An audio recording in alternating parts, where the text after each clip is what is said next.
Hola, ¿qué tal?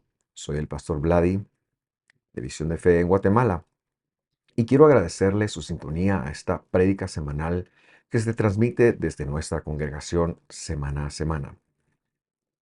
También quisiera invitarle a suscribirse a nuestro canal y por supuesto a visitarnos en las listas de reproducción del mismo, en el cual encontrará muchos otros videos de estudio de la palabra del Señor que seguramente colaborarán con su crecimiento. No está de más también invitarle para que nos siga en nuestras redes sociales de Facebook, Instagram, TikTok y X. Que Dios lo bendiga y espero que le hable en este video.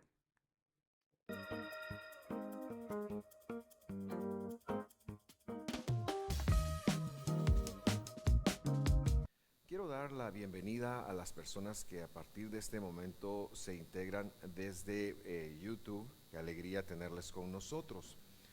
Hoy es una prédica un tanto retadora. ¿Y por qué digo retadora? En Visión de Fe acostumbramos a desarrollar las prédicas a partir del libro de Hechos. Empezamos en el 2019 y vamos por el capítulo 13. Y la idea es ir aprendiendo de la iglesia, de la congregación original, cómo ellos tuvieron un desarrollo, y eso hemos visto. Ahora que he seguido leyendo, de hecho, el libro de Hechos, me dan ganas de volver atrás y predicar algunas cosas que pasamos por alto. Pero creo que haremos ese desarrollo posteriormente. Sin embargo, 2 veces al año nosotros interrumpimos esta dinámica para tener un par de series fijas que tienen que ver con tiempos específicos de Dios. La serie que veíamos o terminábamos el domingo pasado, en la cual Josué, el doctor Josué Piedra Santa nos ministró, la conocemos históricamente como volviéndonos a Dios. Pero hoy queremos iniciar, hacer un regresón al capítulo 13 de Hechos. Si usted trae su Biblia, su teléfono y quiere consultarlo, quiere irlo comparando, se me hace muy bien. Ahora, el capítulo 13 de Hechos es muy interesante. Yo oigo un ruido aquí atrás, no sé si esto está apagado. Voy a apagarlo, ¿verdad? Perdonen ustedes, hermanos, que les dé la espalda por un minuto. No sé dónde se apaga, pero me bendeciría si esto se queda apagado. Bueno, perdón, usted, yo soy muy quisquilloso en el tema del sonido. En fin, volviendo al capítulo 13, el capítulo 13 marca un desarrollo de lo que se conoce como el primer viaje misionero del apóstol Pablo, que también él tuvo tres, quizás pueden conocerse hasta cuatro, pero ese primero él lo hizo con Bernabé. Bernabé era una persona muy conocida en el mundo antiguo, especialmente en la congregación de los creyentes. De hecho, él es el que catapulta a Pablo, a Saulo de Tarso. Bernabé fue el que le enseñó, el que le mostró todos sus contactos, el que facilitó por Pablo. A Pablo lo leemos más en la Biblia, pero Bernabé fue una persona que lo catapultó. Y cuando ellos empiezan a hacer ese viaje, van primero a la isla de Creta, de donde era originario Bernabé. Luego ellos regresan a la provincia romana de Galacia, y de hecho Pablo escribe su primer carta a los Gálatas porque ya había pasado por allí. Y es importante cuando leemos la Biblia, cuando leemos cartas como Gálatas, que dicho sea de paso, es una de las peores cartas entendidas, es decir, se lo ha entendido muy mal, y es necesario consultar la historia, consultar qué está pasando. Pablo y Bernabé tienen unos desempeños en distintas ciudades hasta que llegan iba a decir aterrizan, pero Pablo nunca voló, ¿verdad? Porque no había aviones en ese momento, hasta que ellos llegan y están en la ciudad de Antioquía de Pisidia. Y ahí pasan una interacción bastante larga. Recordamos, importante recordar que Saulo siempre fue al elemento que él conocía. Incluso cuando leeremos en el capítulo 13 que se va a los gentiles, él siempre fue al elemento. ¿Cuál era el elemento que él conocía? Era la iglesia judía, era la congregación judía. Él va a cada congregación judía a predicar lo que le falta a esas congregaciones, que es Jesús, que es el evangelio. ¿Y a dónde fue? Él siempre estuvo llevando ese mensaje. Así que Antioquía es una congregación judía que está escuchando por primera vez el complemento. La Biblia es una unidad que empezó en Génesis, pero que terminará hasta Apocalipsis. Y esa parte de Mateo a Apocalipsis, nosotros en esta congregación le llamamos el Evangelio. Y lo que Pablo está haciendo es que él está introduciendo el Evangelio. ¿Qué quiere decir Evangelio? El Evangelio quiere decir el anuncio de aquel que es bueno. Y por eso estos libros que se conocen como el Nuevo Testamento, a mí me gusta llamarles el Evangelio porque son el anuncio de toda la bondad de Dios. Incluso el Apocalipsis, que lo estamos estudiando acá, es un libro que narra el desempeño de Dios a la historia. Hasta el capítulo 15 no he encontrado más que una referencia a una predicción del futuro. Todo ha sido un desarrollo. Pablo está en la ciudad de Antioquía, entonces asegurándose que sus hermanos judíos capten, porque ya conocen la Biblia, capten el mensaje del Evangelio, el mensaje de la gracia, el mensaje de que Dios vino a la tierra, el mensaje de Jesucristo, un mensaje que hoy por hoy en nuestra parte del mundo damos por sentado, que todo el mundo sabe que Jesús vino.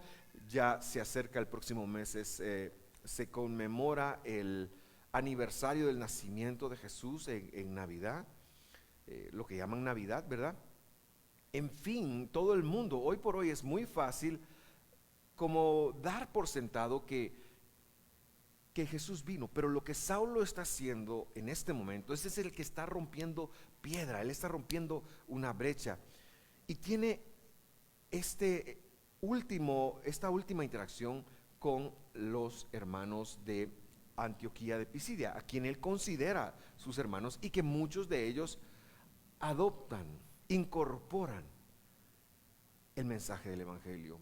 Las congregaciones todas del Nuevo Testamento eran congregaciones que creían en todo el Antiguo Testamento tal cual Dios lo dio y que Pablo ayudó a que ellos incorporaran el mensaje del Evangelio.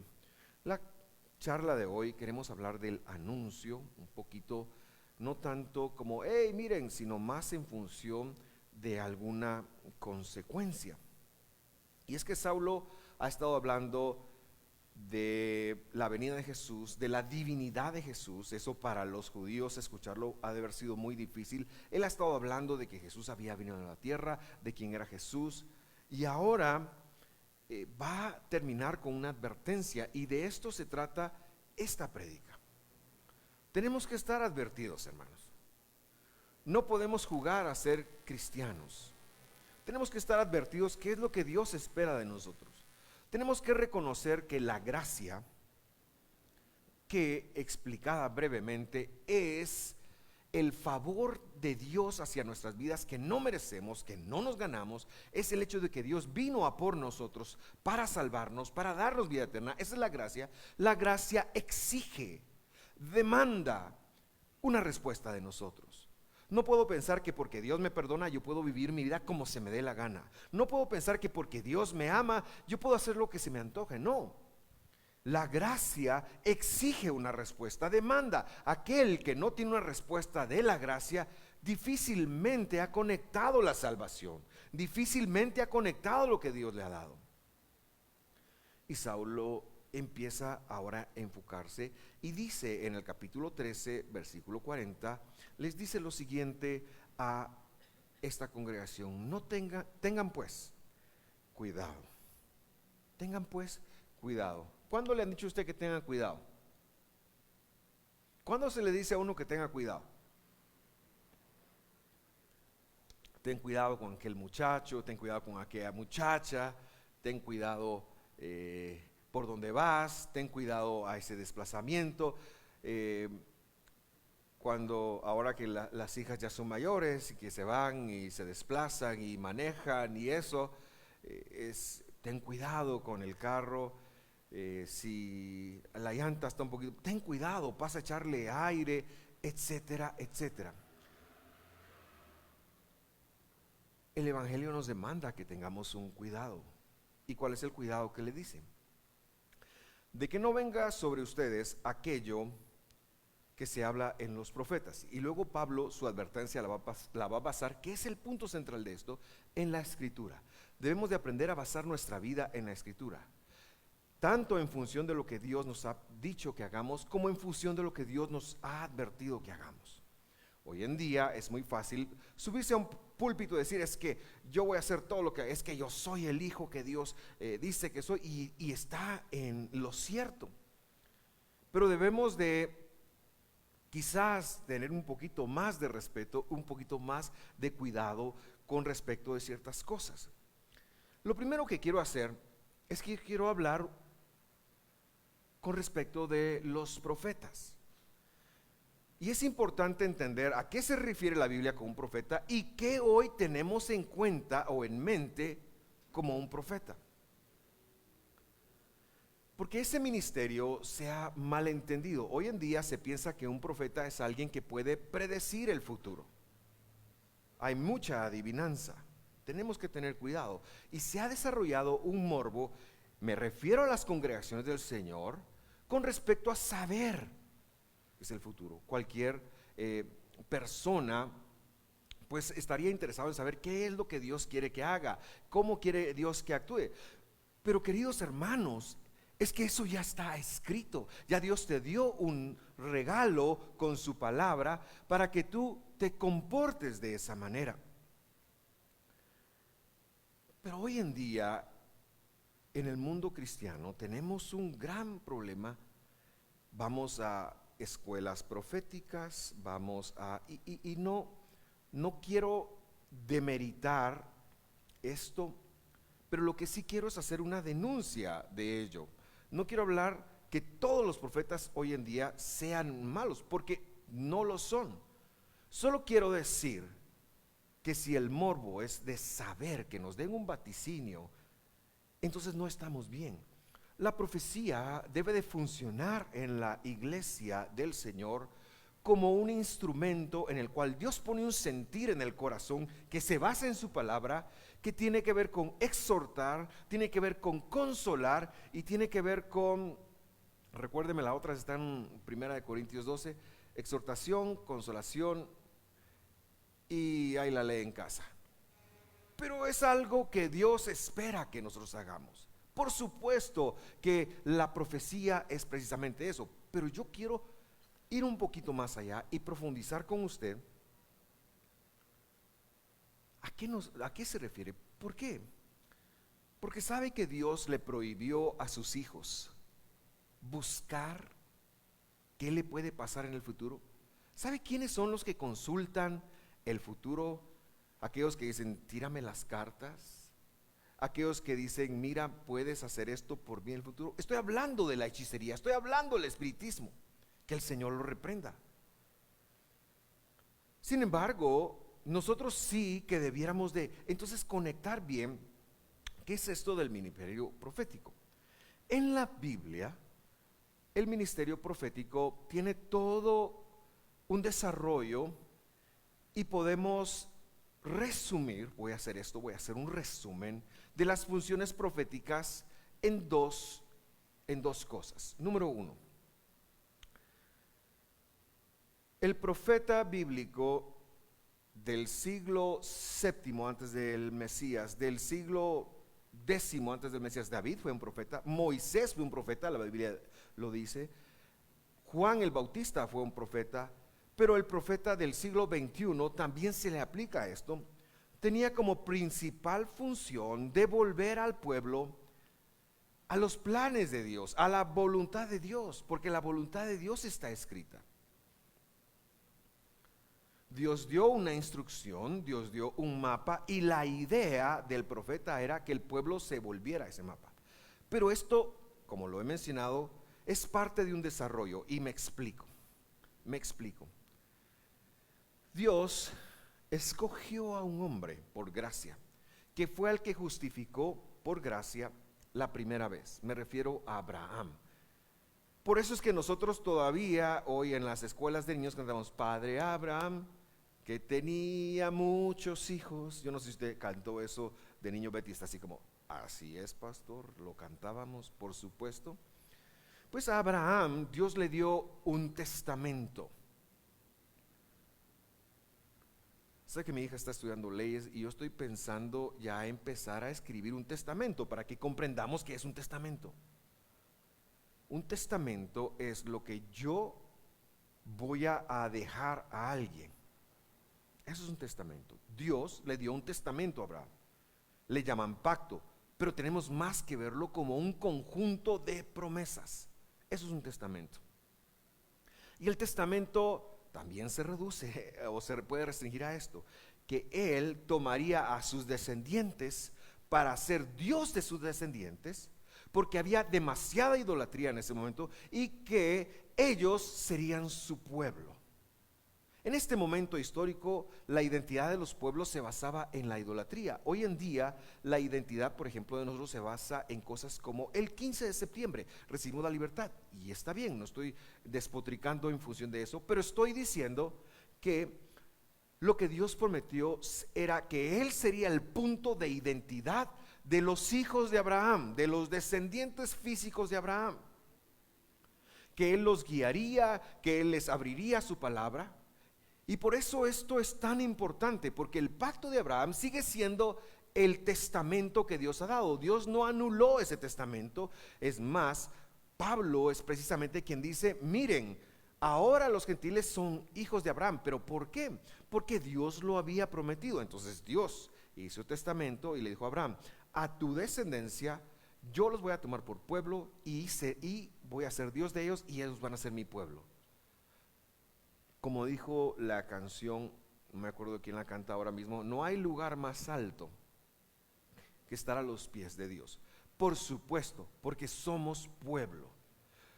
Lo mejor que le puede pasar a usted es que Dios lo adopte como parte de su pueblo, que lo llame como parte de su pueblo. Y eso es precisamente lo que nos ha pasado en nuestro Dios y Mesías. Pero también le dijo que a partir de eso Dios mismo adoptaría a muchas naciones de la tierra para ser parte de ese pueblo. Lo que quiero que usted tenga claro es que esto no es exclusivo de los descendientes genéticos de Abraham, sino que Dios dijo, también en este modelo, en este testamento, yo voy a meter un montón de gente de todas partes del mundo. Y ahí, gracias a Dios, entramos nosotros. Cuando siglos después Israel sale de Egipto, ya tiene un nombre. El pueblo que ha recibido el testamento tiene un nombre, se llama Israel. Y Dios le da el testimonio del pacto, que son los primeros 5 libros de Moisés. Y les dice, señores, esto es lo que yo espero que ustedes hagan. Así espero que ustedes se comportan. Esto es lo que quiere decir ser mi pueblo. Como guatemaltecos, no conocemos todas las leyes de nuestro país porque no es nuestra función. Pero si rompemos una y nos agarran, tendremos que pagar las consecuencias. Porque eso es lo que implica vivir en este terruño. Bueno, eso fue lo que Dios hizo con los primeros 5 libros de Moisés. Y les dio entonces a un grupo de personas que los iban a asesorar en función de lo que implicaba ser pueblo de Dios. Estas personas se conocieron en la Biblia como Kohanim. Eso quiere decir ministros de Dios y es lo que nos han traducido como sacerdotes. Los sacerdotes, a Aarón, sus hijos, ellos entonces se les delegó la función de intermediar entre el pueblo cuando se equivocaba y Dios, y de enseñarles cuál era la forma correcta de vivir. A los años, y ya situados en Israel, las 12 tribus piden un rey. ¿Se acuerdan ustedes de Saúl, el rey Saúl? Bueno, piden un rey. Y entonces ahora este primer grupo de personas que han recibido la responsabilidad de enseñar el camino de Dios y de devolver al pueblo al camino de Dios, los sacerdotes, se agrega un segundo grupo. Y estos los conocemos como los reyes. Por eso es que los reyes, cada vez que empezaban a gobernar, debían de recibir una copia de los primeros 5 libros de Moisés, porque ellos empezaban a ser guardianes de que se cumpliera la palabra de Dios. Nunca hemos visto la Biblia así, pero es que eso es lo que ocurrió. Pero los reyes y los sacerdotes se desviaron, se corrompieron. El primer anillo de seguridad, los sacerdotes se corrompieron. Los reyes, porque como ha dicho alguien correctamente, el poder corrompe y el poder absoluto corrompe absolutamente. Tengamos cuidado con aquellas áreas de nuestra vida en donde no somos, en donde no rendimos cuentas a nadie, porque podríamos estar en ese mismo problema. Así que los reyes se corrompen y Dios empieza a mandar un tercer anillo de seguridad. Estos son los profetas. ¿Cómo se dice profeta en hebreo? En la Biblia se dice Nabí. ¿Y qué quiere decir eso? No era alguien que lanzaba vaticinios del futuro, no, era alguien que portaba una carga de parte de Dios para el pueblo. ¿Qué significa ser profeta? Tener una carga. Por eso en las Biblias antiguas todavía cuando se lee profecía de Dios para tal cosa, dice carga. Y la palabra que usa es precisamente eso, carga, carga. Un profeta era alguien que recibía una carga y la portaba. Y en función de eso tenemos a Isaías, Jeremías, Ezequiel, Daniel, etcétera, etcétera. Curiosamente, los profetas que Dios envió, ni uno se torció. Había otros profetas que decían ser de Dios y que hablaban en función de ellos, pero los que Dios envió, ninguno se corrompió, ninguno.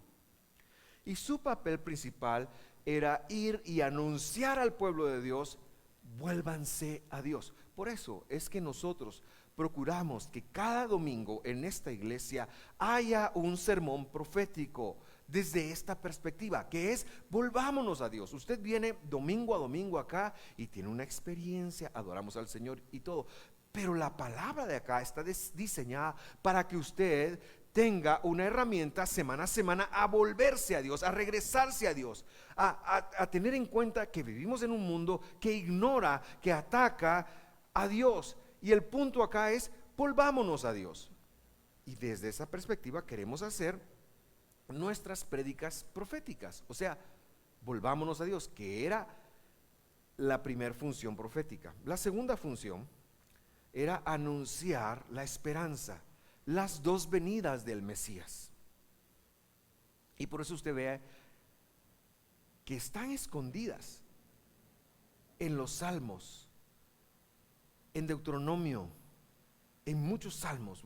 Es impresionante la cantidad de salmos que tienen el anuncio de la venida del Mesías. La primera y la segunda, Isaías, Jeremías, hasta Lamentaciones tiene un anuncio para que el pueblo comprendiera que Dios iba a venir a la tierra. Esa era la otra función. Dios va a venir, Dios va a venir. Querido hermano, nosotros hoy estamos en medio de las dos venidas del Mesías y anunciamos de volvernos a la Escritura cuando recordamos la primera venida del Mesías, pero anunciamos hacia el futuro cuando recordamos la segunda venida del Mesías. Y por eso es que para nosotros es tan importante en esta congregación mantener esa llama viva, que Dios va a regresar. Ahora, por supuesto que Dios se sigue manifestando, por supuesto que Dios sigue dando palabras. Por supuesto que la profecía es algo que debiéramos de practicar, y mucho en esta congregación, pero desde esta lupa, queridos hermanos, desde esta lupa. Y entonces viene Pablo, y ahora me regreso a Pablo, y Pablo le dice: miren, les voy a hacer una advertencia, les voy a hacer un anuncio. Tengan cuidado que no los pase lo que está lo que dijeron los profetas. Lo leemos. ¿Cómo lo puso Pablo? Hechos 13:41 dice: miren burladores, recuérdese esa palabra, burladores, maravíllense y perezcan, porque yo hago una obra en sus días, una obra que ustedes nunca creerían aunque alguien se las describiera. En primer lugar, Pablo, lo quiero decir muy enfáticamente, nunca se inventó nada que no estuviera en la Biblia. Lo que Pablo hizo es que desarrolló siempre desde lo que se conoce como Antiguo Testamento una doctrina, una filosofía, bueno, tal vez no es mejor palabra filosofía, pero una doctrina, una verdad. Pablo desarrollaba esto. El escritor de Hebreos, que no sé quién es, que no se sabe quién es, hace una interpretación tan tremenda de la Biblia, porque lo que nosotros no sabemos es que, por ejemplo, en el momento donde Pablo era un estudioso, un rabino, había 4 niveles de interpretación. No voy a entrar a cuáles son, pero por eso es que a veces no coincide lo que pasa en un escrito del Nuevo Testamento versus lo que pasa en el Antiguo Testamento, porque están haciendo una interpretación. Este es uno de esos casos. Mírelo bien y releámoslo, porque dice Hechos 13:41: miren burladores, maravíllense y perezcan, porque yo hago una obra en sus días, una obra que ustedes nunca creerían aunque alguien la escribiera. Y lo que está haciendo Saulo, en primer lugar, es acusar a sus receptores, que son judíos que creen en la Biblia, de que si no hacen algo, va a venir una obra desagradable. Eso está anunciando. Y les dice burladores. Eso es lo que está ocurriendo. O sea, Pablo está diciéndole: vuélvanse a la Escritura, porque la Escritura es la que habla de la venida del Mesías. Ahora, él está citando Habacuc 1:5. Yo quiero compararlo con usted. Habacuc 1:5. Esa es la cita que él hace. Pero mire usted la diferencia. En primer lugar dice, miren, esa palabra está bien en los dos idiomas. Dice, entre los gentiles. La palabra burlador la ha sustituido por la palabra gentil. ¿Qué es un gentil? Es alguien que no teme a Jesús. Eso es un gentil. Obsérvense. Y luego la Biblia así lo dice: asombrarse, asómbrense. O sea, es enfático. Que les dé pena mucha. Porque haré una obra en de ustedes, días, que si alguien, que ustedes no la creerían si alguien se las contara. Ahora, yo quiero que usted lo conecte así. Pablo, en primer lugar, está hablándole a los judíos que tienen temor de Dios, que se basan en la Biblia supuestamente, de que si no creen a Jesús, van a haber una consecuencia nefasta. Habacuc le está hablando a los judeanos, a los habitantes del pueblo, de que si no se arrepienten de sus pecados, Babilonia va a venir y los va a destruir. Esos son los dos contextos. ¿Cómo Pablo toma esto y lo interpreta de una manera distinta?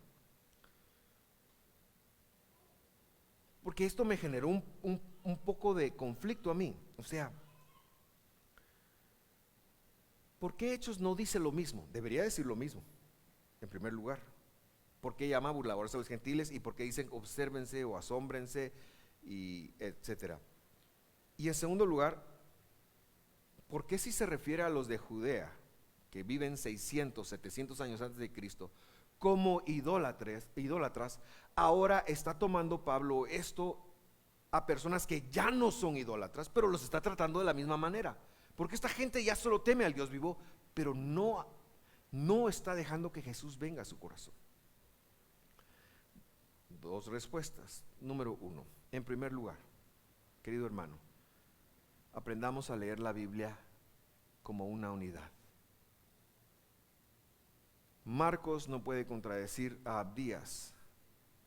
Salmos no puede contradecir a Apocalipsis. Es una unidad. Si encontramos algún mensaje contradictorio, o no está bien traducido o no está bien entendido. Pero la Biblia es una unidad. Y esto lo que implica es que el Evangelio, la venida de Jesús, siempre fue la intención de Dios. Siempre fue la intención de Dios. Y aquel que rechaza a Jesús era como los de Judea rechazando a Dios. Y eso los hace gentiles.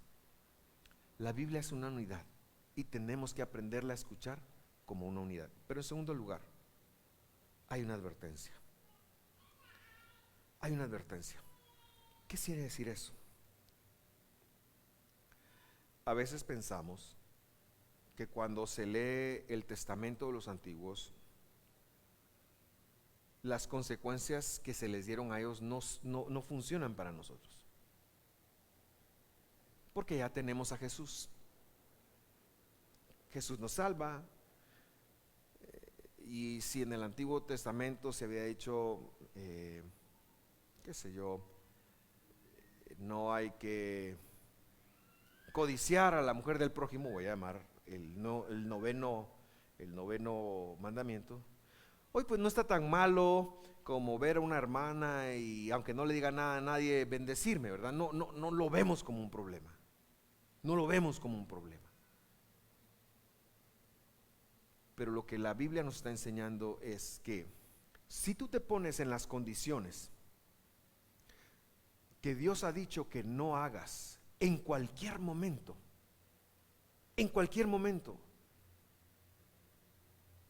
va a venir una consecuencia.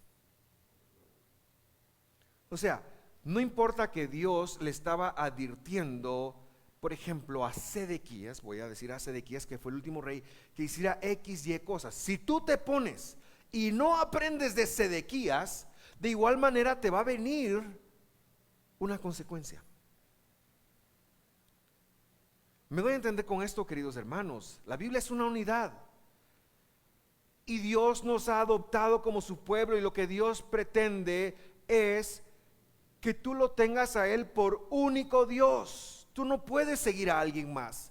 Tú no puedes tener esperanza en alguien más. Tú no puedes, como mencionaba hace unos momentos, pensar en que vas a consultar un horóscopo y Dios no va a tener una consecuencia contigo, para dar un ejemplo. Tú no puedes pensar en que vas a hacer una actividad fuera como, ay, le voy a pasar el huevo al nene porque no se calla y Dios se va a quedar callado. No, es que vamos a vivir la consecuencia, aunque les parezca gracioso. No lo podemos pensar, porque esto es ser pueblo de Dios. Y estar fuera de la Escritura es ser gentil. Estar en la Escritura es ser obediente a Dios y vivir una consecuencia. Querida iglesia, la revelación está teniendo un momento en donde Dios sigue hablándonos a nosotros y sigue diciéndonos: ojo, yo no me he olvidado de lo que es ser pueblo mío. Yo no estoy aquí para condenar a alguien. Yo no quiero que usted salga así como, wow, pero sí quiero que tome conciencia de que Dios sí tiene una expectativa de cómo usted debiera vivir la vida, y que Cristo no cambia esa expectativa, al contrario, lo pone en una posición todavía más responsable. Le doy un ejemplo. Imagínese, este es un ejemplo ficticio, que yo tengo una empresa y algún hermano de la iglesia quiere trabajar en esa empresa. Y como el pastor me contrató, entonces el pastor es buena gente. A veces tenemos esa mentalidad, ¿verdad? Y puedo llegar 5 minutos tarde, puedo irme media hora antes, porque es el pastor, porque es buena gente. La verdad es que no soy tan buena gente. Si usted le pregunta a mi familia, va a ver que no soy tan buena gente. Pero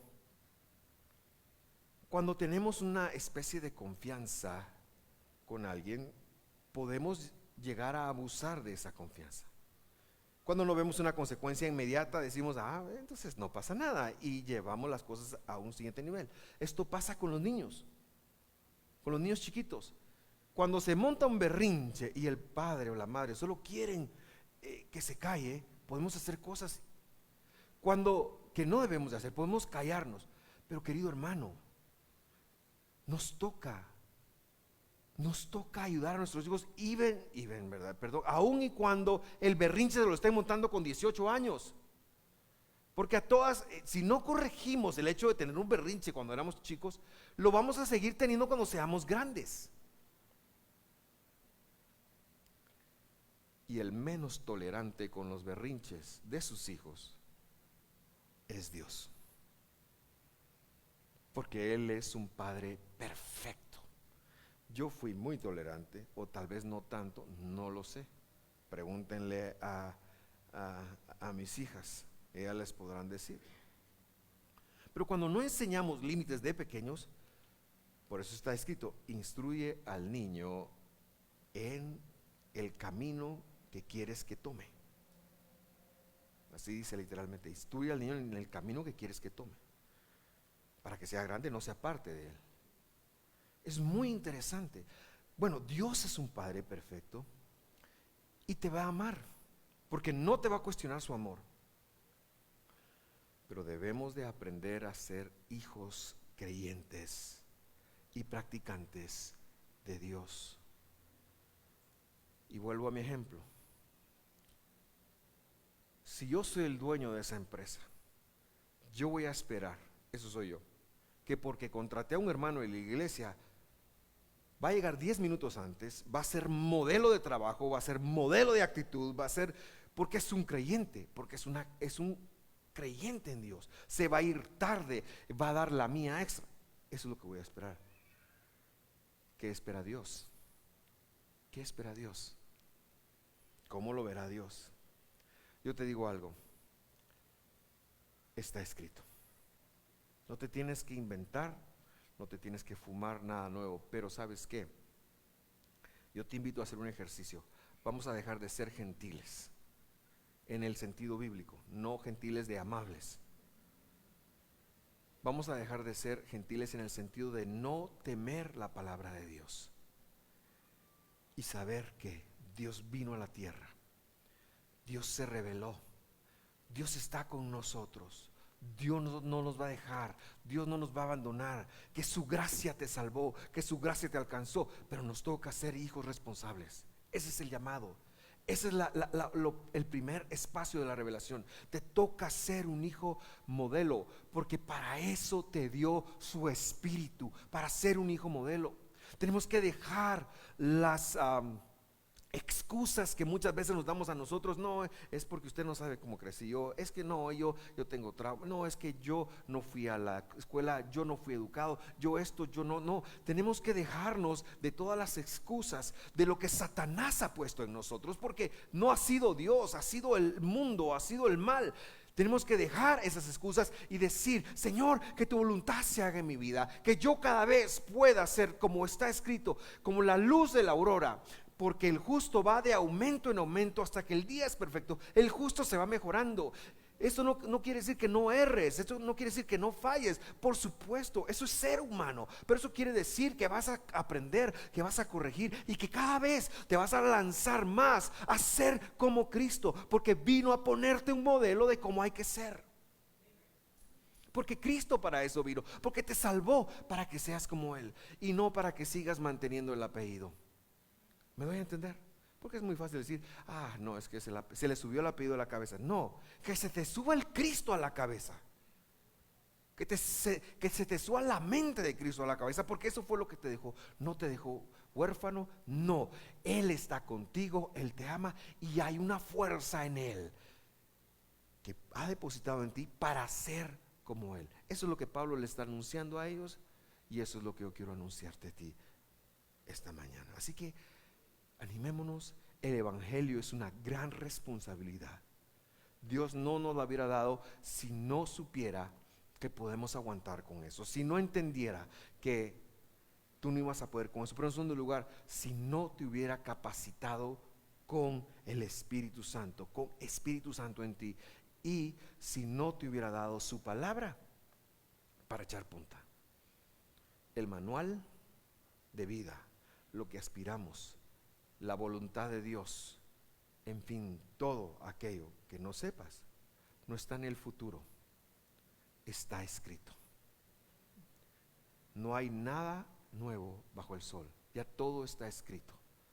Claro, a veces habrán circunstancias, situaciones difíciles. Bueno, consulta a alguien que tenga temor de Dios y que te ayuden y que te apoyen. Y abrámonos en esta iglesia a tener profecía desde esta perspectiva, a levantar a otros, a consolar, a exhortar, a animar a otros con la palabra de Dios. Abrámonos a eso. Querido hermano, qué bueno que estás acá, qué bueno que nos sintonizas. Dios está contigo, Dios está por ti. ¿Y sabes qué? El que empezó la buena obra en tu corazón, en tu vida, será fiel para culminarla. No te rindas, no te desmotives, no sueltes el pie del acelerador. No, nunca ha habido un buen momento para ser tan creyente en Dios y en su palabra como hoy, en donde todo lo que no es creyente, voy a decirlo, le está dando la espalda a Dios cada vez más y más. Cierra sus ojos, porque si no voy a seguir hablando yo.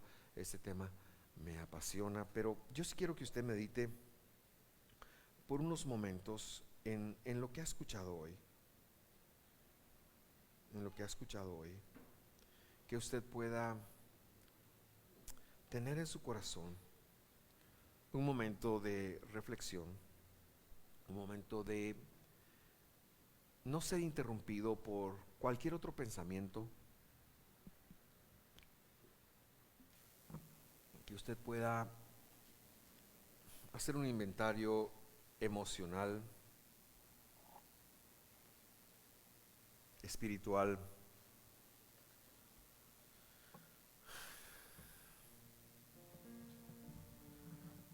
Ser cristiano se está convirtiendo en una nueva modalidad que ha empezado a aceptar cosas que no están escritas como parte de esa modalidad. Ser cristiano se está convirtiendo en una religión. La gente busca ser aceptado, la gente busca tener. Queridos hermanos, yo quiero hacer una denuncia y decirte: ser cristiano debe ser como Cristo, ser como Él es, trabajar a eso. No es fácil, eso no es para cobardes, pero Dios te ha dado su espíritu. Y si nosotros nos volvemos a Dios, está escrito que Dios se volverá a nosotros. Y yo te lo digo algo, esto no es para aquí en la iglesia, esto es para cómo vives afuera. Esto es en el trabajo, esto es cuando te pongas trompudito con el cónyuge, esto es cuando las cosas no salgan bien, pero también es cuando las cosas salgan bien.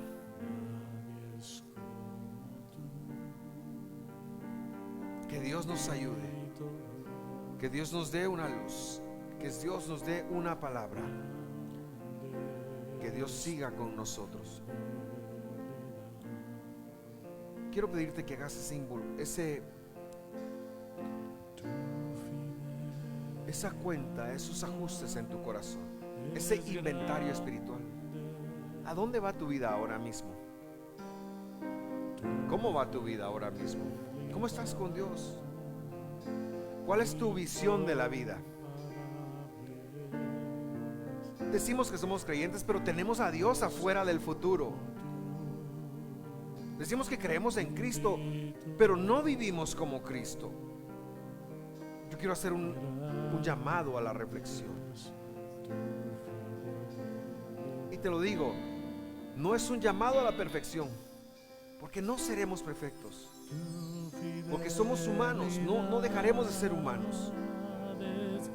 Está bien, pero es que el justo se resbala y se pone de pie nuevamente. Lo que no podemos perder es la centralidad de la Escritura, de la voluntad de Dios en nuestras vidas.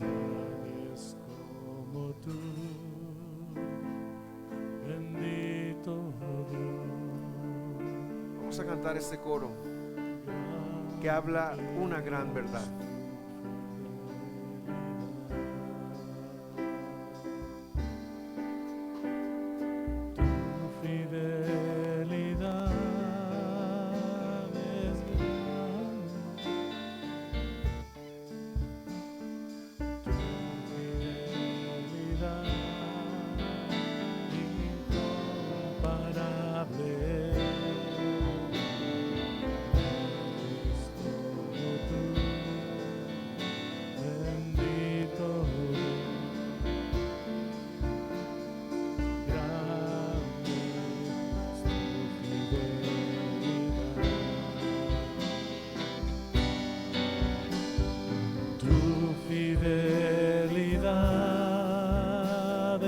Es para siempre, Señor. No te darás por vencido con nosotros. No te darás por vencido jamás con nosotros. Nadie como tú, bendito Dios.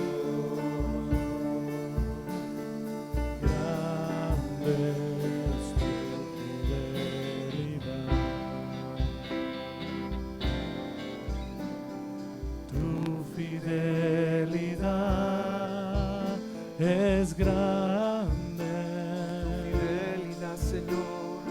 tu fidelidad, incomparable.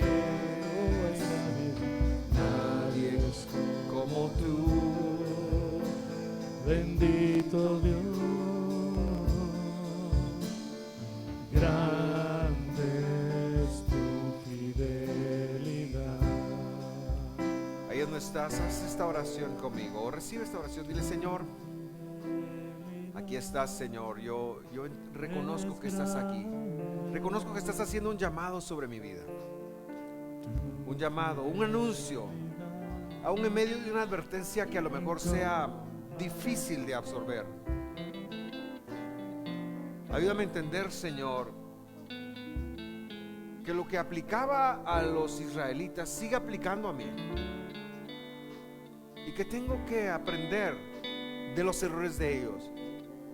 Pero, Señor, despierta en mí, como está escrito: aviva el fuego del Dios, aviva el fuego del don de Dios que vino sobre mí. Aviva, Espíritu Santo, sobre mí, Señor, en el nombre de Jesús. Devuélveme a tu palabra. Devuélveme a la Escritura. Señor, estoy tan agradecido por la gracia que me has dado, por haberme rescatado, por haberme dado una vida eterna. Pero no quiero seguir atravesando la vida como la estoy atravesando, Señor. Ayúdame a ser un creyente en victoria. Ayúdame a ser un creyente que cada vez se parece más a ti. ¿Puedes hacer esa oración? Ayúdame a parecerme más a ti, Jesús. A lo mejor estás sintiendo desánimo en este momento. A lo mejor estás sintiendo alegría o atravesando una circunstancia difícil. ¿Sabes qué? Pídele a Dios esta mañana que te ayude a ser más como Él en medio de esa circunstancia. Creo que eso es clave. A veces nos queremos sentir mejor, pero eso no implica que estemos mejor. No trabajes solo en sentirte mejor, trabaja en ser como Cristo para estar mejor. Y Dios lo va a hacer, porque te ama y porque va a honrar el sacrificio que hizo por ti. Dios va a honrar su palabra, Dios va a honrar su sacrificio. Y como eres hijo, te va a llevar, te va a sacar adelante, te va a sacar adelante. No te preocupes, te va a sacar adelante. Esfuérzate en ser más y más como Jesús cada vez. Esa es la meta. Esa es la meta. El resto de cosas empezarán a caer por su peso. El resto de cosas, te lo estoy diciendo proféticamente, valga la redundancia. El resto de cosas caerán por su peso. Esfuérzate en cada vez ser como Jesús. Más y más, más y más. Sal de este lugar, apaga tu teléfono cuando llegue el tiempo o la pantalla, con esa intención: voy a ser más y más como Jesús cada vez. Gracias, Señor. Es grande. Cantémoslo una vez más. Tu fidelidad Es incomparable. nadie como tú. Bendito Dios. Grande es tu Fidelidad.